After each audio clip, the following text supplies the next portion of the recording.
What is up, everybody? It must be a cold day in hell. I mean, Jacksonville, Trent Baalke was fired. Liam Coen, who turned down the job, Back in it. has been ghosting the Bucks all day, and he is now in Jacksonville. They're discussing, or he might not even be there anymore. He might be done. It might be a wrap. Discussing contracts and all that kind of stuff. I mean, I'm just sounds saying. like it sounds pretty good to me. Because I can't lie, I think I myself and most other Jaguars fans, I know we were all thinking the same thing. Is no way we goofed this whole thing, because we did. To be perfectly clear, we did. I don't want to make it sound like we didn't fuck it up. We did. We fucked the whole thing up. The whole process has been fucked. The only saving grace is Liam Coen decided that he really does want to be a head coach, but apparently he really wants to be a head coach here. For Trevor Lawrence. For Teal. The Jacksonville Jaguars. Absolutely. I can't lie to you guys. I know we haven't been able to talk to you guys, so there is a couple things to cover. I, myself, just like I know many of you are as well, am pissed that we did not get Ben Johnson. I'm not mad about Liam Coen. I also like Liam Coen, but I am very upset that we fumbled the bag there. One thing, though, that we got to be happy about, I think, as a fan base, is that he fired Trent Baalke. That's something we begged him to do. We didn't think he was going to do, especially after the last time you've seen us. By the way, we miss you guys. We're back. What's up, y'all? We didn't think that, he was going to get rid of him. We thought we were stuck with him. But lo and behold, he's gone. It's a new day in Jacksonville. New day in Duuuval. We can proudly wear our shit again. I don't know. How you feel, man? How do you feel? I'm feeling damn good, man. I think, I think Coen was my top guy. Not because I think that Ben Johnson is going to have any issues being a head coach. I think he is in the Bears front office and ownership is terrible. So I don't think he's going to do great over there just because of them. Caleb Williams is not nearly as good as people want everybody to think he is. But in my opinion, I am very excited about this one. He really took that Bucs offense and made them dominant, even without key pieces like Chris Godwin and some other guys getting hurt throughout the season. He's young. He's off the McVay tree. He made Will Levis look like a good quarterback whenever he was at Kentucky, and we all know how hard that is to do. So that's a big feat. And it sounds like old Mr. Spytek, I think is how you say his last name, who verbally agreed with the Raiders, is also potentially coming to Jacksonville. I don't have anything concrete on that, but that does seem like that is the rumor that is swirling. He has not actually agreed to anything with them on paper. And so that's kind of the big thing. I'm thinking that Patrick Graham or Saleh is going to be the DC. I think that they were probably told that during the interview, and they probably knew about that ahead of time, that they were really interviewing for potentially being DCs. I'd be okay with either of them. I think the Raiders DC was fine. They just had a lot of other issues, and I do think that Saleh is a phenomenal defensive coordinator. Now I am thinking that this could be a new day in Jacksonville. In terms of, I think that Cohen's going to get a 6-year deal. That I know that was allegedly one of the things that he was kind of looking for. So I could be wrong on that. Again, nothing concrete, but I believe it's going to be probably a 6-year contract, which would be very interesting for me on a first-time head coach. But I wouldn't be against it necessarily because, even we're going to fire him and have to pay him if he doesn't do good anyways. So if he does great and he's here for at least 6 years, awesome. If he does bad, we're going to have to pay him anyways. Who cares? I do want to say, Shad Khan, thank you for listening. We very much wanted Trent Baalke gone. I think the Baselli hate is a little bit misguided. I know I've said some things that called him a shill and some other stuff. I think that Baselli was just being professional and trying to keep it like this is what's going on. I think he knew that there was a chance that this happened. I'm sure him and Shad talked about this. Like this was a chance that this would happen and he would take over for that. I just think that the reason I don't think Ben Johnson was our top guy, I think that Johnson saying no because of Balky. We didn't get rid of Balky, but then Coen says no because of Balky, and sure enough, Trent Balky is gone. So I'm just saying, I think that there's a very good chance that that is part of it, and it's a great day, man. I'm super excited. I think Trevor Lawrence is going to have he's going to have fun with his coach. I think the coach does a great job at calling plays to people's strengths, and I think too, like the fact that Bucks fans are so pissed off about it, not only because he said he was coming back, but also, I mean, some of them are saying this is the best offensive coordinator job they've seen here ever. Like he sounds like he's doing great. He's off the McVay tree, like I said before. Like he's one of those guys like we've been talking about for years that like needed to be plucked off one of those trees. Well, we got one. So I don't know, man. I'm excited. It's a new day in Jacksonville. Hopefully, we can get a good GM in here that'll be able to stick around for a while, make some good picks. They got a lot of draft capital to work with, and yeah, it's going to be interesting to see. I think on top of all that, I do got to point out though, the media is obviously painting this as like not so much as a Coen top story, so much as they are painting it a panic reaction with the Balky firing. Which, to be completely honest with you, I can see both ways. We've obviously been hearing all day now that he was their primary target. Anyway, I mean, could you think about it? He's set to interview on Wednesday. Coen withdraws on Wednesday. Never interviews. The Bucks offered him an extension to become the highest paid coordinator in the league. Now, one thing I've got to tell you, that speaks dividends and volumes. That speaks volumes because, again, the Lions offered to pay Johnson, I'm sure. But if they weren't willing to make him the highest paid coordinator in the league, but the Bucks are, I don't know. And all I can say is that Bucks team is significantly less star-studded and talented than that Lions team. And they still made it to the playoffs to throw haymakers with the best of them. 2 years in a row now they've been playoffs. 2 years. I think, don't get me wrong, I love Baker Mayfield, but we got more talent with Trevor Lawrence. I think our offense has more talent on it than that Tampa Bay offense does. It's just, I mean, I think the only thing that Tampa Bay may have done better than us most of the time is run the ball. But that's because they have a better line. I do believe that any competent offensive-minded coach is going to come in here and recognize the struggles we have at the offensive line. I really hope so. But that being said, who knows, man, because you think, This really is an exciting time. I don't think people are really recognizing this enough for what it is because the last time we brought a coach in, like Doug Peterson, we were still stuck with Balky and not even maybe so much Balky himself, but like all his staff members, or like even the Caldwell ahead of him. Like this has always been friends of shitty management for like the past fucking umpteen years, bro. It's terrible. It's been terrible. And they've all ignored this offensive line. They've all made them their babies for some reason and completely ignored this problem. This time, we get a fresh start. Hopefully. I hope to God they don't make his interim the permanent. I really hope we don't do that. I think that would be just about the only way we could fuck this up. I don't think that's going to happen. But I will say, I do think as of right now, that is the only way I could foresee this really taking a turn for the worse now.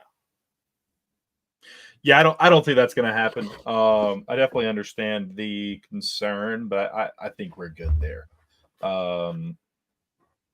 I don't think that's going to be an issue. Honestly, it's going to be interesting for sure, but I think we're good.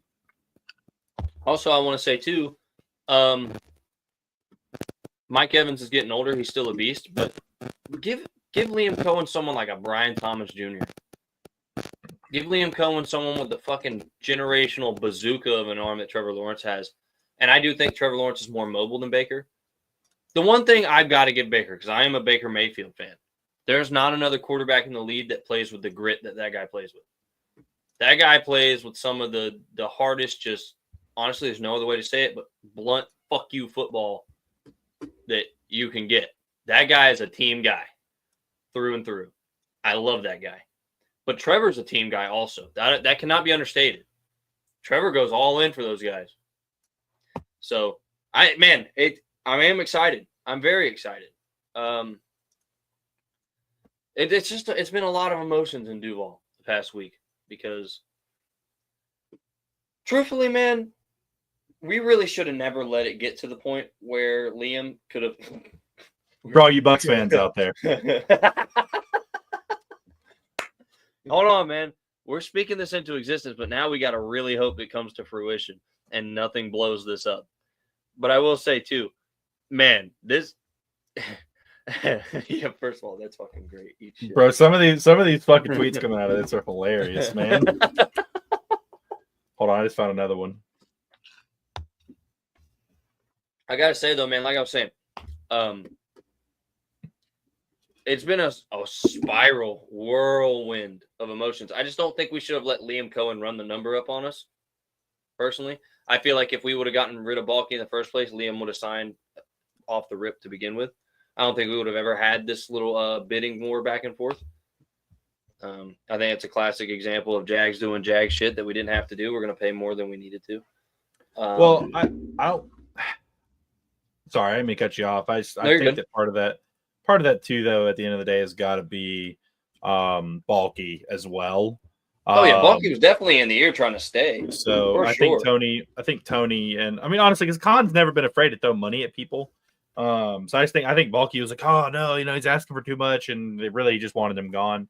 It zoomed in. No. All right, anyways, I'll try that again in a second.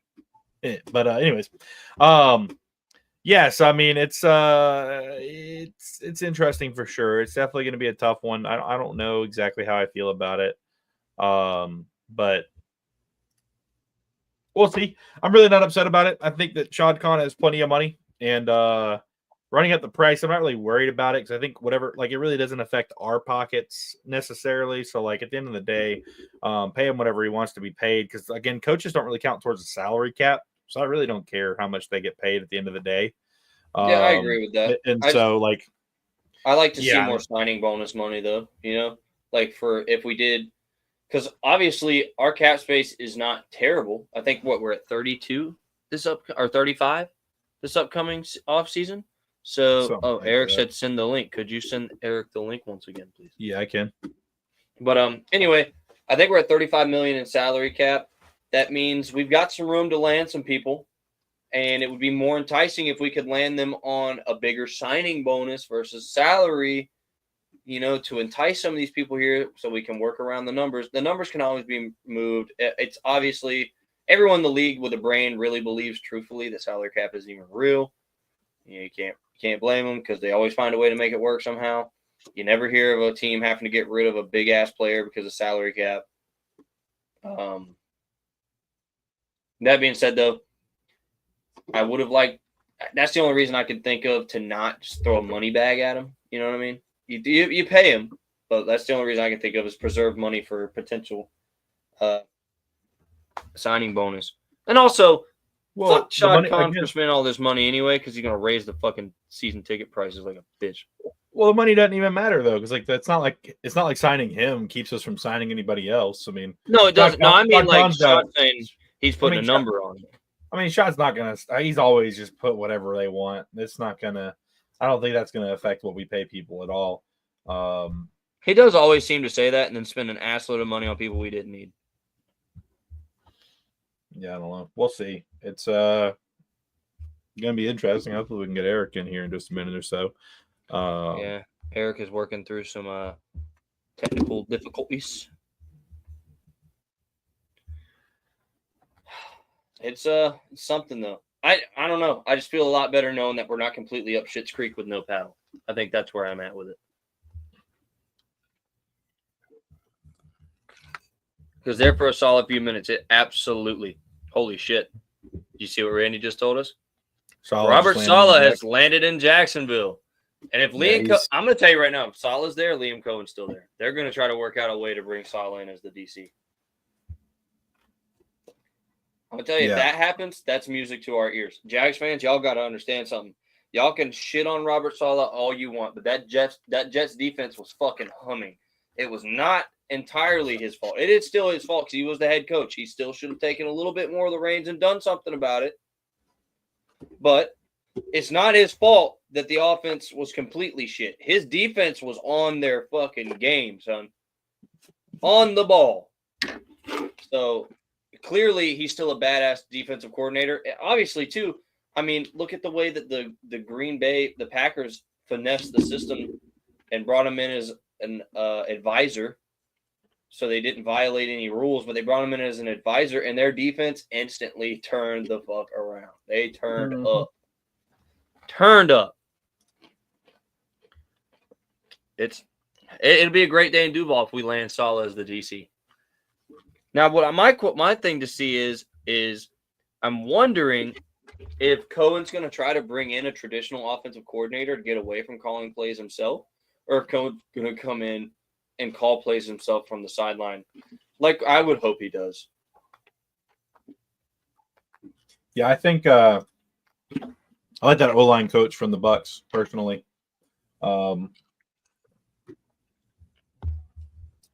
see, man. This is gonna be tough. I haven't even really been looking at OC candidates, just like until I know who's going to be the coach.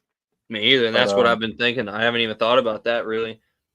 I will say it is said though that Coen's at the Jags facility, not just discussing the job; they're trying to finalize the deal.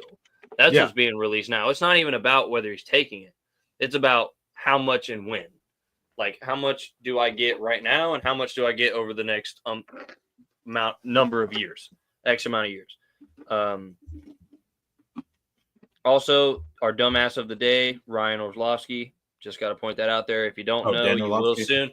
Yeah, Dan Orlovsky, not Ryan. Sorry, I was looking at something else at the same time. Multitasking, stupid. Yeah, Dan Orlovsky wins dumbass of the day. If you don't know, you will know. Just read it, look it up. I don't even need to speak on that because that's atrocious. It looking like Eric's not going to make it back, man. Yeah, I wonder what's going on. I don't know. But I can tell you guys, if I'm not mistaken, we'll be back on our regular weekly basis start next week, right? Should have our full story of our coaching carousel. Should be right about wrapped up. Oh, yeah! Man, I tell you. I don't know. I had to go to the backup of the backup of the backup. Damn. Yeah. So. Well, Eric, we've got news. What's that? Robert Saleh is also in Jacksonville with Liam Coen. Yeah, I just saw that.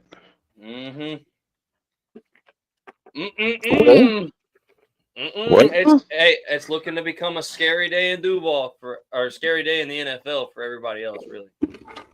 You know, me being who I am. I said it the other day, man. I'm done with all this, man. Just get it done now. You know, I think that's where I am. Just get it done. My heart can't take it no more. I mean, it took them literally losing the top two coaching prospects, right? And I basically almost losing the third was before you realize what needed to be done, and actually went and did it. And Trent Baalke. And there's also a quote unquote Jaguars stuff to do. They did it.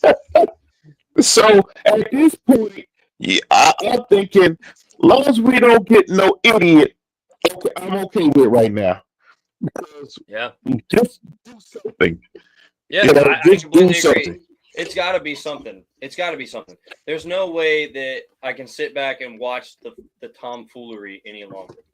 It was outrageous, completely ridiculous, and absolutely unacceptable. And exactly what I would like everyone that watches our show, go back and look at what we told you a month ago was going to happen. We told you Shad was going to shit the bed with this. We told you he was going to shit the bed. Whereas you got people like I saw a couple things where I'm not going to drop any names. If you're informed, you're informed. But certain people put money on certain money lines that Ben Johnson was a lock, and that it was already this, it was already that. Now we reported on that because that was reported. That was the news. It was coming out that Ben Johnson was a done deal. It was the worst kept secret in the league. How wrong that turned out to be. I'll be real with you. I don't think that was wrong when they released it, though.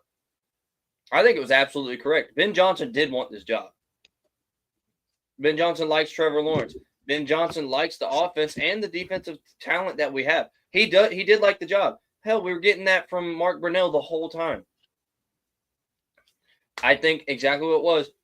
People really have the nerve to sit back and say, oh, he'd rather have Caleb than Trevor. That's what he really said. That's not what he's saying. You fucking retards. What he said was exactly what he said was he didn't like our setup. And so in a professional way, he said, I don't want to work with Trent Baalke. I don't give a damn if it's for 5 minutes or 5 months. I don't want to work with him. Yeah. Right. And then, you got Shot over here pumping up a hot air balloon talking about, well, we'll still get somebody. And then Liam Coen pretty much just goes. Exactly. Once Liam Coen gave us the finger, then he was like, oh, fuck. Oh, fuck. Okay. Time to do something. And Isaiah's made a perfect point, Eric, and you weren't in here to hear him, but pretty much he was just saying it makes it even more clear that Coen had to have been one of their top targets. But honestly, I think the reason Cohen's the top target is Baalke influence from the beginning. Baalke obviously was going to try to go for Coen because he knew damn well that Ben Johnson wasn't going to work with him. Ben Johnson made that clear. He had said it explicitly. So, of course, the swayed opinion is going to be, let's go after Liam. Let's go after Liam Coen. Let's go after him because maybe I can keep my job with Liam. But then Liam also said, hell no, get fucked. I'm not working with him either. Then you lost both of the top two candidates. You lost them both. I mean, that being said, honorable mention though. I did want to bring something up because Cody called me yesterday, and shout out to Cody because I can tell you, I didn't hate the idea. Cliff Kingsbury. I thought about that too. I don't hate that. I don't hate that. I think Cliff Kingsbury suffered in Arizona from Kyler Murray being 5'9". Yeah, agreed. And also not studying film and not studying film, playing Call of Duty till 2 a.m. I think that's what killed Cliff Kingsbury because other than that, dude, they actually looked really good. They didn't look bad at all. It just you can't make the quarterback do the quarterback if the quarterback don't want to do the quarterback. You can't Exactly. make them That's a good way of putting it. Yeah. But look at what Cliff Kingsbury's doing right now. He knocked off the fucking Lions. Knocked them straight the hell off. Yeah, I mean, it's funny because with the Cliff Kingsbury thing, like Kyler Murray and all that, like I know this technically isn't like a real way to judge this. They have the smallest playbook in Madden in Arizona. And Madden does like live playbooks where they like update shit as the teams play and do stuff. They have because they have the smallest playbook in Madden. They do like the same shit over and over and over again. That's why they hit really good in the beginning of the season and then just taper off as the year goes on because they run the same plays. Like they install the same thing every week. It seems like Kyler Murray awful. And Jaden Daniels is what they wish Kyler Murray was, but also multiple inches taller, more weight, and faster. But yeah. And throws a beautiful deep ball. Throws a beautiful deep ball. I hate LSU. I do. But like honestly, if last year's LSU had the O-line and the defense that 2019's LSU had, they would have also won a natty. Just like Joe Burrow did. And Jaden Daniels probably would have had a better season. Because of the running. But Jaden Daniels is a stud. That dude's good. But it's crazy though. No one even interviewed him. No one even requested him.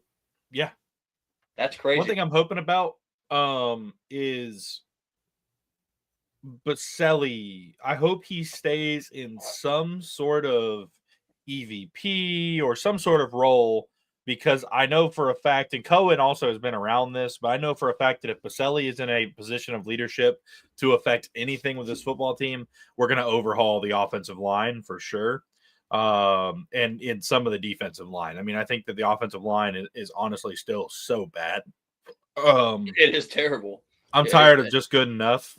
Amen, brethren. It's just not good. Let's put it this way. They're decent decent in pass coverage, but terrible in run. Run Hold on. blocking. They're not even decent in pass coverage, really. Really, They're acceptable. They're acceptable. Okay. Acceptable Okay. at times. At times. True that. Hey, look, I True got my that. imaginary hammer, and I'm finna nail that bitch home one more time. Not good enough. They suck. They got to go. Got to go. Okay. And honestly, I'm not gonna lie to you. I think that a Liam Coen paired with a Tony Baselli, like even if just shits and giggles, we make Tony Baselli the GM, right? That would be a bad idea, would it? I don't know. But I think with some guidance, he could be really good at it. With some guidance. But hey, I will say it's clear that Shad Khan trusts him because it came out multiple times that Tony Baselli was the one kind of taking the steering wheel on helping pick the next coach once we kicked Balky the fuck out. So okay. If that happens, I'm going to be honest with you. If that happens, I think this team gets really fucking good because we've already got the players on the edges. We've got the corners, I think, other than Monteric. He's kind of ass. We could get better there. We've got receivers. We've got the quarterback. We've got the running backs. Our offensive line is our biggest fucking downside on this offense. They are terrible. We can't run the damn ball, and we can't pass for more than 1.2 seconds, and the quarterback's getting hit in his shit. Like, our offensive line sucks. And our defensive line doesn't get any damn interior pressure half the time because our fucking wings were 8 miles out. So you bring in somebody like Robert Saleh, that shit's not happening no more. That I would think. That shit's not happening no more. We know with Eric Armstead would be the interior again. But then again, we didn't think Ryan Nielsen was going to be this way. Honestly, there was no way. I'm going to be honest with you. I have no idea what the fuck happened with Ryan Nielsen. I really don't. I have no idea. Because he really, dude, he was on fire. And then he gets here and he's just like, well, maybe it's the players. Hey, and you know what? I honestly, I fell into that same belief because I think Devin Lloyd is way more rough around the edges than we ever cared to admit before. And this scheme definitely exposed that. Oh, yeah. Same thing for Andre Sisco. He is way more rough around the edges than we ever would have thought before. The scheme exposed that as well.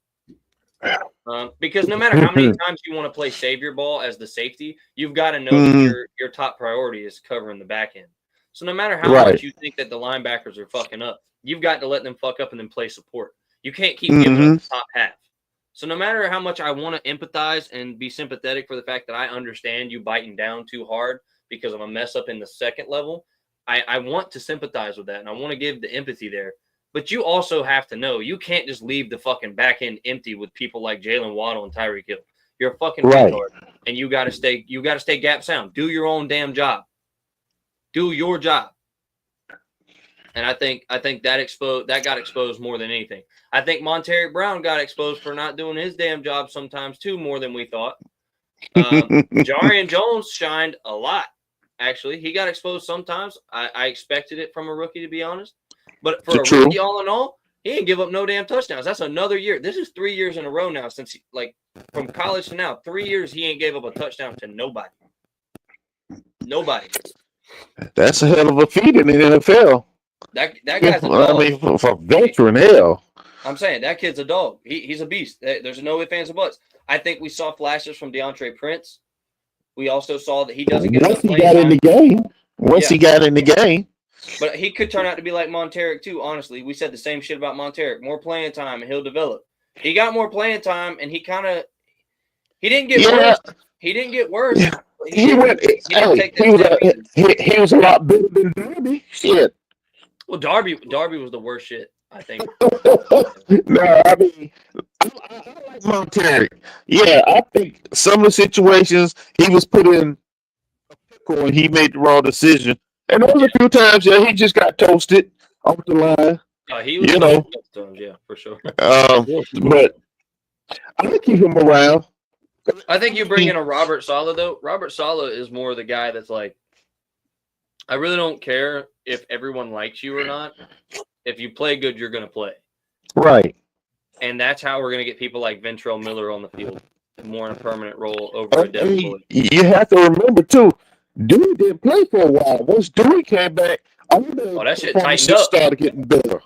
I ain't Yeah. gonna lie though, yeah, and that's something to be said for Nielsen too. I can't completely just trash Nielsen for the fact that like half of our starters that made an impact got hurt or didn't really do shit anyway. I can't bash him for the fact that Josh Allen used the same bum ass bull rush all year long. That's not Nielsen's fault. That's Ryan. That's all on Josh Allen. Trayvon Walker, the same shit. He used the same weak ass bull rush, and nothing happened.